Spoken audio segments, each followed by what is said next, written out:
Hello বাহাদুর, কেমন আছো? আছি মোটামুটি ভালো।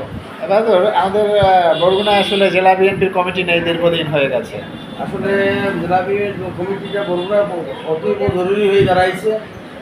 দরকার, খুবই জরুরি দরকার আর কি এই কমিটিটা। আর যে অবস্থা এটা আসলে আমরা অভিভাবক হারা।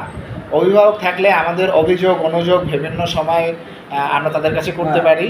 এবং সবচেয়ে বড় কথা হলো দলের নাম ভাঙিয়ে সর্বোপরি আর কি কমিটিটা প্রয়োজন। দলের নাম ভাঙিয়ে অনেক মানুষ হলো যা বা অন্যায় অন্যায় অপরাধ করছে, সেগুলি প্রতিরোধ করা যাচ্ছে না, তাই না? কমিটির অভাবে। হ্যাঁ, ঠিক বলেছেন। তো এখন আমার কাছে আছে আমার বন্ধু এনায়েত। এনায়েত, তুমি বরগুনা জেলা বিএনপি কমিটি এত দিনে দিচ্ছে না কেন, এবং তুমি কি আশা করো না যে কমিটিটা খুব দ্রুত প্রয়োজন? অবশ্যই অবশ্যই, কমিটি হলে তো কাজে আগান যায়। অনেক মানুষ আছে এখনও সামনে আগায় আগায় না বলে যে কমিটি হোক, তারপর না হোক, সবাই পিছনে মানে থাকে, সামনে যায় না। এরকম অনেকই আছে, অনেক কর্মী আছে। এইটা দিলে সবাই অবস্থায় আছে। সবাই যাবাই পারবে, একজনকে নিয়ে সবাই যাবাই করবে। ইনশাআল্লাহ, সবাই এটা আশায় আছে। এটা গুরুত্বপূর্ণ কথা বলেছো।